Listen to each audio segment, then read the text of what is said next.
So hello their future 3D animators, आपका स्वागत है इग्नाइट बैच के एक और नए वीडियो में। एंड सबसे पहले बहुत बहुत सॉरी बिकॉज मेरे एग्जाम्स आ गए थे एंड उस वजह से मैं वीडियोस नहीं डाल पा रहा था। आई मीन बहुत टाइम हो गया, एक बहुत बड़ा ब्रेक हो गया इग्नाइट बैच में।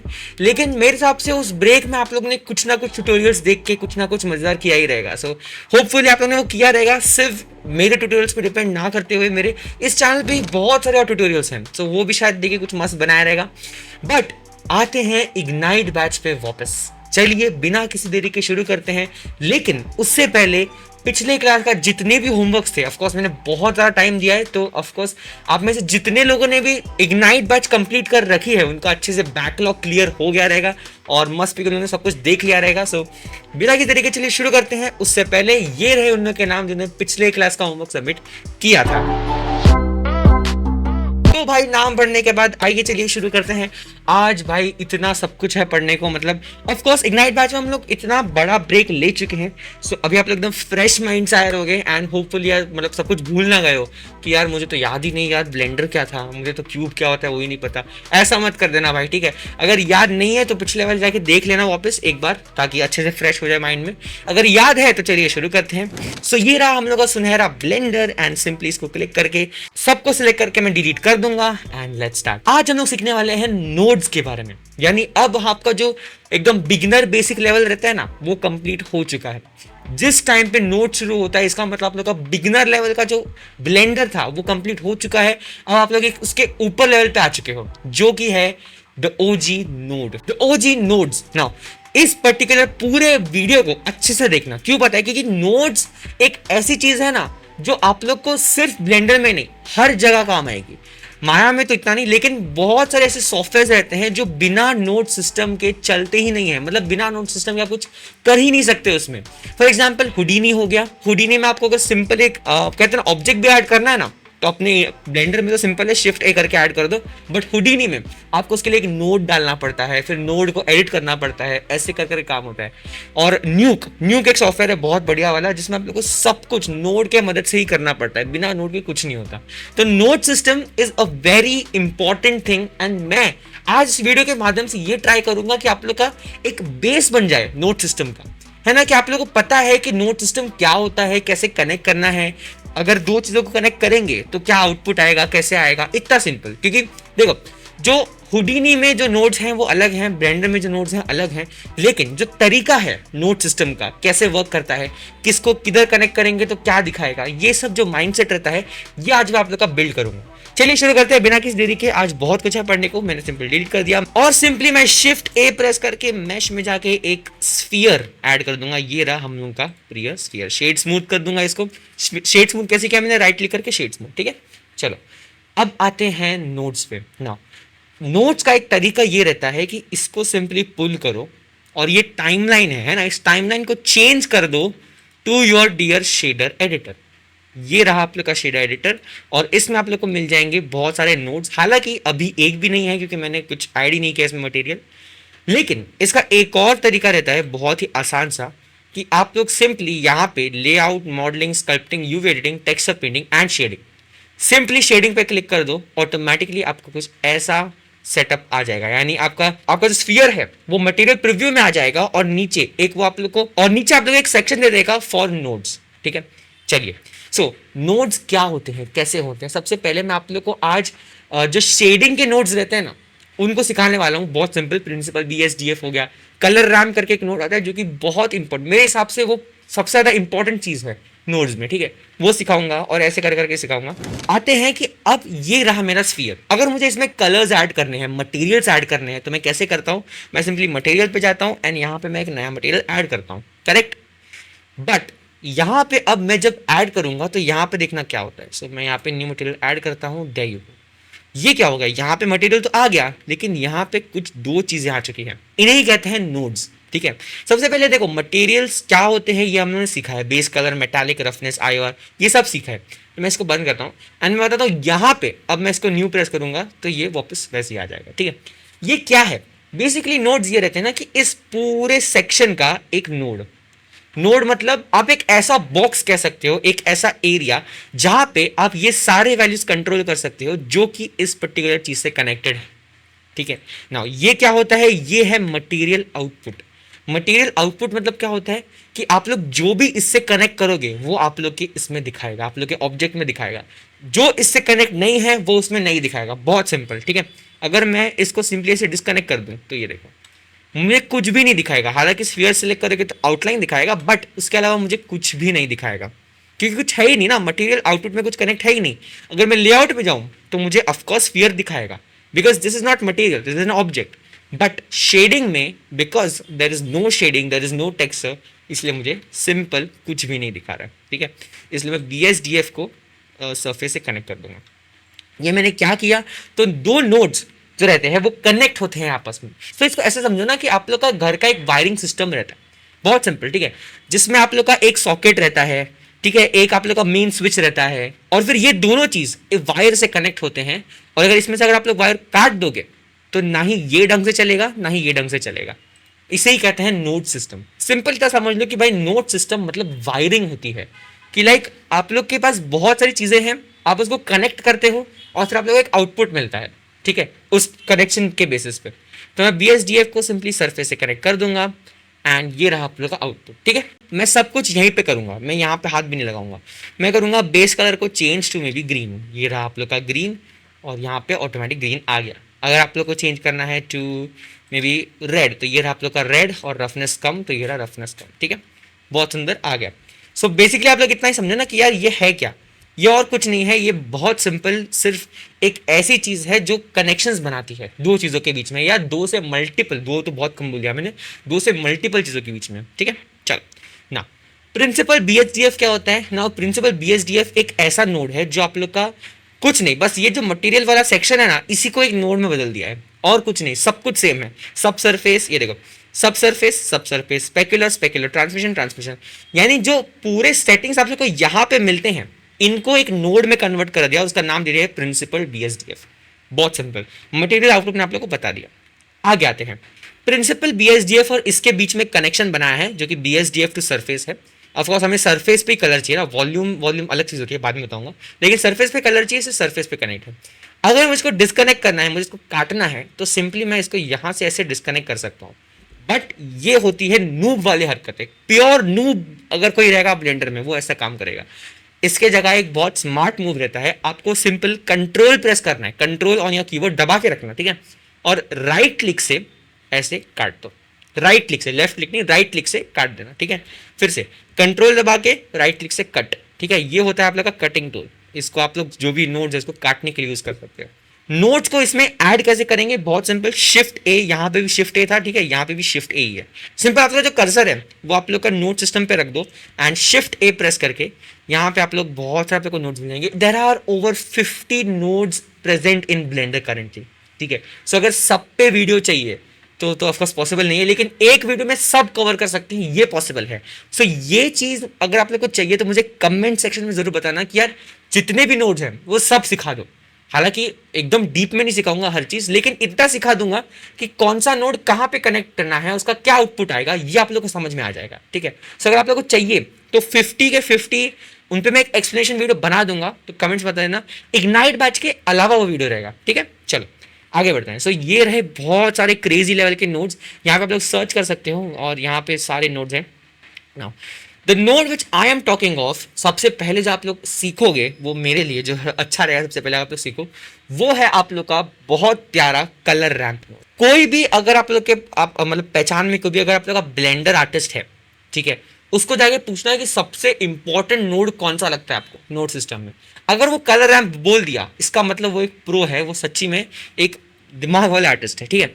सो मैं क्या करूंगा, मैं सिंपली यहाँ पे मैंने शिफ्ट ए दबाया एंड मैं सर्च पे गया एंड मैंने कलर रैंप टाइप किया। सो ये रहा आप लोग का कलर रैंप, इसको मैंने ठीक है डाल दिया ना, ये रहा ऑटोमेटिक एक नोड आ जाता है कलर रैंप का। मैंने कलर रैंप डाल दिया है पर मुझे दिखा क्यों नहीं रहा है, क्योंकि मैंने कनेक्ट ही नहीं किया है। मैंने कुछ कनेक्ट ही नहीं किया तो दिखाएगा क्या। सो इसके कलर को मैं बेस कलर से कनेक्ट कर दूंगा, वेल एंड फाइन। अब आते हैं कि इसका कलर चेंज हो गया, am I wrong, let's see. इसको एक बार कंट्रोल करके मैं काटता हूँ, ये देखो पहले ऐसा था कलर, अब मैंने जब कलर तो बेस कलर कनेक्ट किया उसका ग्रेइश कलर हो गया। ऐसा क्यों, बताता हूँ। कलर रैंप का काम क्या रहता है, colour ramp are the goats, ठीक है। फिलहाल के लिए मैं जो आप लोग को जितना समझाऊंगा उसमें आप लोग को मतलब ओके ओके लगेगा, लेकिन आगे जाके जब आप लोग बहुत हाई लेवल ऑफ एनिमेशन सीखोगे, हाई लेवल ऑफ टेक्सचरिंग सीखोगे, तब आप लोग समझेंगे कि कलर रैम्प इतना बड़ा रोल प्ले करता है ना कि अगर वो ना रहता तो हमारे घंटों बर्बाद हो सकते थे। ठीक है, चलिए। सो कलर रैम्प का काम क्या रहता है कि वो दो कलर्स को मिक्स कर देता है।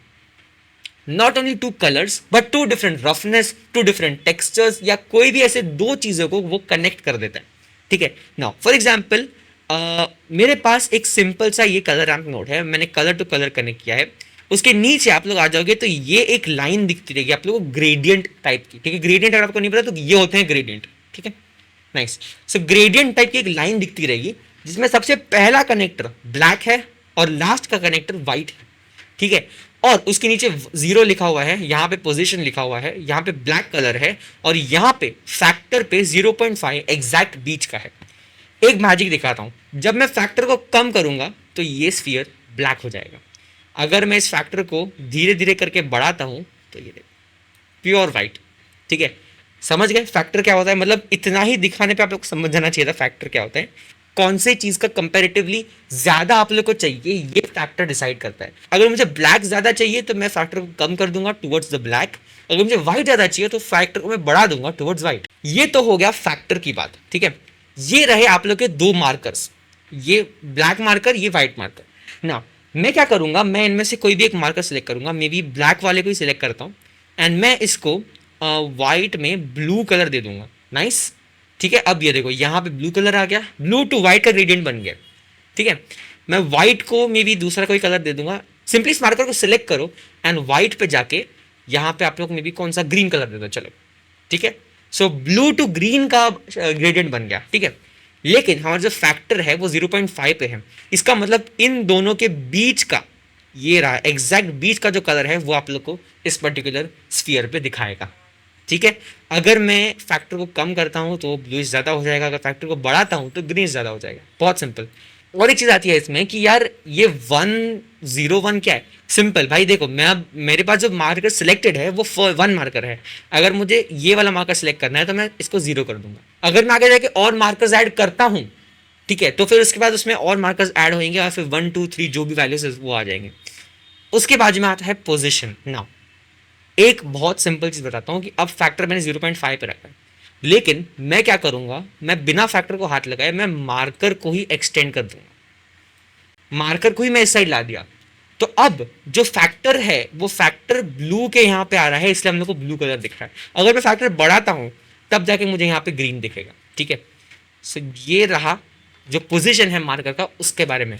अगर मैं ग्रीन को बढ़ाता हूँ तो ये देखो ना, अब फैक्टर मोस्ट ऑफ टाइम आप लोग घुमाओगे तो दो कलर्स के बीच में घूमेगा, लेकिन एग्जैक्ट अगर आप लोग यहाँ पे लाते हो तो ये देखो अब मुझे मिडिल मिल रहा है जो कि 0.6 का है। ठीक है, सो यही होता है काम ऑफ कलर रैम्प्स। बहुत सिंपल, मैं इतना ही बताऊंगा, और इसको प्रॉपरली एडजस्ट करने के लिए पोजीशन का ये वाला ग्राफ दिया जाता है। ठीक है, ये रहा पोजीशन, यहाँ से एडजस्ट कर सकते हो। अगर मुझे इसका करना है तो मैं यहाँ से कर सकता हूँ। समझ गए इतना? बहुत सिंपल। ये रहा आप लोग का कलर रैम्प। क्या ये इतना ही है? मतलब इतना कुछ इंपॉर्टेंट तो लगा नहीं यार। देखो मुझे अगर ये कलर चाहिए तो मैं यार देखो इतना मेहनत करने से अच्छा मैं सिंपल बेस कलर पे ही यहीं पे ऐसे करके वो कलर ला सकता हूँ ना। यहाँ पे थोड़ा ऐसे कर दिया, देखो आ गया वो कलर। इतना मेहनत करने की क्या जरूरत है कि भाई ब्लू डाल दिया, ग्रीन डाल दिया, मिक्स कर दिया। टेंशन नॉट, क्योंकि ये जो चीज़ होती है ना, ये कलर रैम्प का सिर्फ ऊपरी भाग है, ऊपर का खेल है। मैंने सिर्फ समझाने के लिए आप लोगों को बताया। कलर रैम्प का ये काम रहता ही नहीं है कि दो कलर को मिक्स करना है। अब बताता हूँ कलर रैम्प का असली काम, कभी कभी काम उसका रहता क्या है। आते हैं एक और नोड पे, बहुत ही सुंदर नोड जिसका नाम है शिफ्ट ए ऐड करो नॉइज टेक्सचर। सर तो नॉइज टेक्सचर नहीं पता। कभी कभी ना रात को, ठीक है, कभी कभी ना मैं रात को उठता था, आपको स्टोरी सुनाता हूँ। मैं रात को उठता था एंड मतलब अब 1 बज रहे, ठीक है, 1 या 1:30 बज रहे, और मुझे नींद नहीं आती थी। तो मम्मी को बोल रहा था मम्मी थोड़ा टीवी देखना, तो मम्मी फिर बोलती थी नहीं नहीं बिल्कुल सो जाना है, सो जाना है। बट कभी कभी मम्मी को भी नींद नहीं आती थी। तो क्या होता था कि मैं टीवी लगाता था, लेकिन टीवी पे कुछ आता ही नहीं था। टीवी पे सिंपली ब्लैक और वाइट का ऐसे ऐसे ऐसे ऐसे करके ना पूरा ये आता था, ग्रेन टाइप, एकदम अजीब सा दिखता था। तो फिर मैं सोचता था कि यार ये क्या सीन है यार, अब टीवी आ नहीं रहा है। तो मेरी मम्मी बोलती थी कि नहीं भाई टीवी अब रात को आता नहीं है, रात को कोई चैनल आते नहीं है, कार्टून वार्टून बिल्कुल नहीं आते। लेकिन हालांकि सच ये नहीं था, सच ये था कि मम्मी चालू ही नहीं करती थी। सेटअप बॉक्स जो रहता था हम लोग के टाइम पे, सेटअप बॉक्स चालू ही नहीं करती थी। इट वॉज लाइक कि मम्मी बोलती थी कि नहीं नहीं इसको मैं दिखाऊंगी नहीं कि चैनल्स आते हैं। तो फिर वो ऐसे चालू करती थी टीवी, बोलती थी आ नहीं रहा है, देखो कुछ आ नहीं रहा है। फिर मैं बोलता था अच्छा चलो ठीक है, नहीं आ रहा तो सो जाते, एंड देन फिर वो सो जाते थे। लेकिन सीन यही था ना कि वो जो चीज़ मुझे दिखती थी टीवी पे, उसी को कहते हैं नॉइज़। ठीक है, नॉइज यानी ये मैं आप लोग को इमेज दिखा देता हूँ, ये रहे उसके कुछ इमेजेस, ये होती है नॉइज। यानी आप लोग के कोई भी कैमरा में भी जो आप लोग कैमरा देख रहे हो, इसमें भी आप लोग को छोटा छोटा ग्रेन दिखता रहेगा, क्योंकि मैं अभी भी फोन से शूट करता हूँ तो छोटा छोटा ग्रेन दिखता रहेगा, उसी को आप लोग नॉइज कहते हो। कोई एक ऐसी चीज जो डिस्टर्बेंस क्रिएट करती है while while you watching something, या while you waiting for something, ऐसा कुछ कह सकते हो। पर ये जो नॉइज टेक्सचर है उससे बिल्कुल अलग है। हालांकि द कॉन्सेप्ट इज सेम, लेकिन कभी कभी आप लोग को जानबूझ के नॉइस चाहिए रहता है। फॉर एग्जाम्पल मैं दिखाता हूँ, मैं अगर अभी फैक्ट टू फैक्ट कनेक्ट करूँ तो ये देखो ऐसा कुछ मुझे आउटपुट आता है। ठीक है, अब मिक्स नहीं हो रहा है कलर, ठीक है देखो कलर अब ब्लेंड नहीं हो रहा है, लेकिन फिर भी मिक्स हो रहा है ना। यहाँ पे नॉइस टेक्सचर में बहुत सारे अलग अलग मेथड आते हैं। स्केल हो गया, अगर आप लोग स्केल बढ़ाते हो तो ये देखो नॉइस बढ़ जाता है बहुत सारा, एंड अगर स्केल कम करते हो तो कम हो जाता है। सो मैं इसको थोड़ा बहुत बढ़ाऊंगा। डिटेल अगर आप लोग डिटेल को मत छेड़ तो ये अच्छा है, बट डिटेल 2 पे ही ठीक लगता है। डिटेल अगर आप लोग बहुत ज़्यादा टेक्सचर में काम कर रहे हो तब काम आता है। रफनेस अगर कम करना है बढ़ाना है, सो ये देखो कुछ इस तरह बड़ा कम कर सकते हो। लेकिन नॉइस टेक्सचर का बेसिक यही काम रहता है कि फैला देना, कलर को एक रैंडमाइज कर देना कि हाँ ये देखो ब्लू यहाँ पे है, यहाँ पे यहाँ पे, ग्रीन यहाँ पे यहाँ पे यहाँ पे, स्पॉट्स बना देना जैसे आप लोग को टीवी में ग्रेन दिखता है। अब अगर मुझे यहाँ पे मैं इसको इंक्रीज करता हूँ तो ये देखो जो ग्रीन पार्ट है वो ज़्यादा इंक्रीज होगा। अगर मैं ब्लू को इंक्रीज करता हूँ तो ये देखो ब्लू पार्ट है वो ज़्यादा इंक्रीज होगा। एंड ये पता नहीं पृथ्वी दिख रहा है अब अचानक और दिख रहा है ना। सो अगर मैं इसको भी बढ़ा सकता हूँ कुछ इस तरह, ये देखो ठीक है ना। ये होता है नॉइस टेक्सचर का काम और कलर रैम्प का काम। सो कलर रैम्प एक ऐसी चीज़ है ना, मतलब इतना समझो कि कलर रैम्प खुद में कुछ नहीं है, लेकिन अगर दूसरे के साथ जुड़ जाए, नॉइस टेक्सचर के साथ जुड़ जाए या कोई इमेज टेक्सचर के साथ जुड़ जाए, कोई भी चीज़ के साथ जुड़ जाए ना वो, तो वो भाई एकदम कमाल करता है। तो आगे आते हैं, ये काम था नॉइज टेक्सचर का। इसमें अगर फॉर एग्जाम्पल एक इमेजिन करो कि यार ये हो गया ग्रीन और ब्लू कलर, लेकिन मुझे चाहिए एक और कलर, मुझे चाहिए maybe I don't know green blue yellow colour, मुझे चाहिए येलो कलर भी चाहिए। तो मैं क्या करूँगा, मैं सिंपली ग्रीन को मैं थोड़ा यहाँ पे ला दूंगा, थोड़ा स्पेस बना दूंगा येलो के लिए, ठीक है ब्लू को थोड़ा यहाँ पे, एंड मैं ग्रीन को सिलेक्ट करके प्लस पे क्लिक करूंगा। ये रहा प्लस, इन दोनों के बीच में एक मार्कर ऐड हो जाएगा जो कि ये कलर का रहेगा, मिडिल कलर का रहेगा। फिलहाल के लिए तो हमने कुछ कलर असाइन किया नहीं है। अब करते हैं इसको कलर असाइन जो कि है येलो कलर, एंड इसका थोड़ा ये भी बढ़ा देते हैं। ये रहा आप लोग का येलो कलर। अब ब्लू कलर बहुत कम हो गया क्योंकि ब्लू कलर इतना सा ही बचा है, येलो इतना है और ग्रीन पूरा है, तो ग्रीन तो आपको भर भर के दिख रहा है। इसको आप लोग एडजस्ट कर सकते हो कि लाइक ऐसा कर दिया, थोड़ा येलो को ऐसा कर दिया, ब्लू को थोड़ा और इंक्रीज कर दिया। सब मुझे 3 कलर दिख रहे हैं। आप लोग जितने चाहिए उतने मार्कर्स आप लोग ऐड कर सकते हो, और फिर शिफ्ट करने के लिए बिटवीन मार्कर्स आप 1 2 3 4 5 6 7 ऐसे करके शिफ्ट कर सकते हो बिटवीन मार्कर्स। ठीक है, एक और चीज़ बताऊंगा आप लोगों को, बहुत बहुत क्रेजी चीज़ है वो, कि एक एड ऑन आता है आपके ब्लेंडर में जो कि प्री इंस्टॉल्ड रहता है, पहले से ही रहता है, और this is said bye blender गुरु। ठीक है, उसने कहा था कि भाई नोड व्रैंगलर एड ऑन को वो लोग क्यों बाय डिफॉल्ट ऑन नहीं रखते, और इसका आंसर मुझे अभी तक मिला नहीं है, पर हम लोग इसको ऑन करते हैं। एक एड ऑन है, क्या करना है, एडिट में आ जाओ, प्रेफरेंसेस में आ जाओ, एंड यहाँ पे एड ऑन्स पे आ जाओ। यहाँ पे आप लोगों को सिंपली सर्च करना है नोड व्रैंगलर एड ऑन, जो कि मेरा पहले से एनेबल्ड है, लेकिन आप लोग को उसको एनेबल करना है। ठीक है, एनेबल कर देना एंड सिंपली इसको क्लोज कर देना। ठीक है, अब मैं क्या करूंगा, मैं नॉइस टेक्सचर को सिलेक्ट करूंगा एंड मैं कंट्रोल टी प्रेस करूंगा। देखा ऑटोमेटिकली अचानक से 2 नोड्स आ जाते हैं, जो कि टेक्सचर कोऑर्डिनेट और मैपिंग नोड। ये क्या है, ये 2 नोड्स हैं बहुत सिंपल वाले, मोर प्रोसीजरल वे या more hands on to that particular node आपको देते हैं। फॉर एग्जाम्पल ये रहा आप लोग का मैपिंग नोड। अगर मैं मैपिंग नोड में कुछ भी चेंज करता हूं तो ये देखो, ठीक है यहाँ पे भी चेंज होता है, इसका लोकेशन चेंज हो रहा है। अगर मैं स्केल कम ज़्यादा करता हूँ तो ये देखो, ठीक है एक्स, अब मैंने देखो एक्स का स्केल मैंने -11 कर दिया तो सारी चीज़ें ऐसे चपटी चपटी हो गई। ठीक है, अगर मैं वाई में बढ़ाता हूँ तो ये देखो वाई में ऐसे करके बढ़ता है, जेड में ऐसे करके बढ़ता है। ठीक है, so this is mapping node. ठीक है, इसमें आप लोग कोई भी चीज़ का location, rotation and scale change कर सकते हो, कोई भी टेक्सचर का। ठीक है, ये सबसे ज़्यादा काम तब आएगा जब हम लोग इमेज टेक्सचर डालेंगे, हम लोग HDRI जब डालेंगे, HDRI, तब तो ये मतलब भगवान जैसा काम करेगा। ठीक है, आप लोगों को दिखाऊंगा अगले क्लास में कि HDRI क्या होता है, कैसे डालना है, कैसे इसको एडजस्ट करना है एंड वेरियस अदर थिंग्स। उसके नीचे आता है टेक्सचर कोऑर्डिनेट जो कि कनेक्टेड है। ये बेसिकली आप लोगों को एनेबल करता है। आप लोग इतना कह सकते हो कि टेक्सचर का कोऑर्डिनेट्स देने के लिए, कोऑर्डिनेट्स मतलब लोकेशन, रोटेशन, स्केल, इनको एनेबल करने के लिए आप लोग टेक्सचर कोऑर्डिनेट नोड डालते हो जो कि जनरेटेड पे वेक्टर देता है। ठीक है, अब इसमें ज़्यादा घुसूंगा नहीं क्योंकि फिर सब बाउंसर चले जाएगा, बट इतना समझ लो। अपन ने आज कितने 1 2 3 4 5 नोट सीख लिए। मटेरियल आउटपुट क्या होता है, principle BSDF, colour ramp, noise texture, mapping, texture coordinate. ठीक है, 5 नोट समझ लिए। एक और नोट समझ लेते हैं, छठवां नोट, जिसका नाम है सेपरेट XYZ नोड। सो क्या होता है मैं आप लोगों को बताता हूँ। सो मैं क्या करूँगा, मैं नॉइस टेक्सचर को डिलीट कर दूंगा, नॉइस टेक्सचर का जरूरत नहीं, एंड नॉइस टेक्सचर की जगह मैं डालूंगा एक सेपरेट XYZ नोड। सो अब इसका कमाल देखना, मैं वेक्टर टू वेक्टर कनेक्ट करता हूँ एंड XYZ, इनमें आप लोग को अभी सिलेक्ट करना है कि आप लोग को क्या चाहिए, कौन सा चाहिए। फॉर एग्जाम्पल, अच्छा ये होता क्या है, मैं जैसे कनेक्ट करूँगा आप लोग समझ जाओगे। मैं करता हूँ Z को कनेक्ट टू फैक्टर, देख समझ गए। ठीक है, समझ गए। अब Z एक्सिस में एक ग्रेडियंट बन जाएगा आपके स्फीयर का, कि ब्लू आ गया, यहाँ पे ब्लू है, फिर येलो आ गया, यहाँ पे येलो है, देन ग्रीन आ गया टॉप पे, यहाँ पे ग्रीन। अगर मुझे Z पे नहीं चाहिए, मुझे Y पे चाहिए, तो आप लोग Y पे कर सकते हो। ये रहा आप लोग का Y पे, ब्लू येलो ग्रीन। अगर आप लोग को Y पे भी नहीं चाहिए, आप लोग को X पे चाहिए, तो ये रहा आप लोग के X पे, ब्लू येलो ग्रीन। ठीक है, एक ग्रेडियंट बना देता है आप लोग का एकदम प्रॉपर, जिसको आप लोग कहते हो सेपरेट XYZ नोड की हेल्प से। ठीक है, ये बहुत काम में आता है सेपरेट XYZ। मटेरियल के चीज़ में तो ऑफकोर्स आता ही है, लेकिन बाकी चीज़ों में भी बहुत काम आता है। ठीक है, नाउ इसको भी आप लोग एडजस्ट कर सकते हो with help of mapping node. अगर आप लोग करना है तो स्केल कर दिया कुछ इस तरह, ये देखो स्केल कम ज़्यादा कर दिया, तो ये सब चीज़ आप लोग कर सकते हो मैपिंग नोड की हेल्प से ना। आज हमने 6 नोड सीख लिए, सिर्फ 6 सीखे। ठीक है, खुश मत हो जाना कि भाई बहुत कुछ सीख लिया, सिर्फ 6 नोट सीखे हैं जो कि बहुत इंपॉर्टेंट है और आप लोग को अच्छे से याद रखने हैं। ये आप लोग का बेस बनाता है अगले क्लास के लिए, जो कि बहुत बहुत बहुत इंपॉर्टेंट है। ठीक है, सो आज के लिए मैं इतना ही सिखाऊंगा, ज़्यादा नहीं सिखाऊंगा, ज़्यादा घुसूंगा नहीं।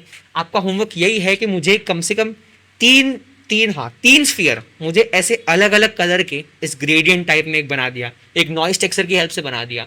ऐसे मुझे 3 स्फीयर्स बनाओ और उसका स्क्रीनशॉट लो शेडिंग टैब में और मुझे भेजना। ठीक है, तीनों अलग अलग कलर के रहने चाहिए। ठीक है, ऐसा नहीं कि इसको ही कॉपी करके इसको हटा के नॉइस टेक्सचर, ऐसा नहीं, अलग अलग कलर के चाहिए मुझे। ठीक है, मैंने ब्लू येलो ग्रीन लिया है, आप लोग रेड पिंक ऑरेंज ले लो या कुछ भी ऐसा ले लो। ठीक है, और मुझे फिर भेजो इन माई गूगल फॉर्म लिंक। ठीक है, गूगल फॉर्म की लिंक आप लोगों को डिस्क्रिप्शन मिल जाएगी, वहां पे जाके होमवर्क भेज देना। तब तक के लिए भाई आज के लिए बस इतना ही। मैं आपसे मिलता हूँ कल अगले वीडियो में, जो कि आप लोग का एक वन स्टॉप सोल्यूशन रहेगा टू ऑलमोस्ट एवरीथिंग उसमें, क्योंकि मैं आप लोग को बताऊंगा polyhaven.com नाम की एक वेबसाइट है उसके बारे में, क्योंकि एक गेम चेंजर रोल प्ले करती है। हालांकि वो अकेली वेबसाइट नहीं है, उसके अलावा बहुत सारे वेबसाइट्स है, लेकिन जो वेबसाइट से आप लोग सामान उठाते हो, HDRI हो गया, टेक्सचर्स हो गया, उनको कैसे अप्लाई करना है आप लोग के पर्टिकुलर क्यूब पे या आप लोग के कप में भी आप लोग अप्लाई कर सकते हो, वो कैसे करना है मैं आप लोग को वो सिखाऊंगा। ठीक है, सो मैं आपसे मिलता हूँ अगले वीडियो में, जो कि बहुत जल्दी आ जाएगी। और इग्नाइट बैच को प्लीज़ कंटिन्यू रखना, क्योंकि अब ऑलमोस्ट हम लोग ब्लेंडर के आखिरी फेजेस में आ चुके हैं।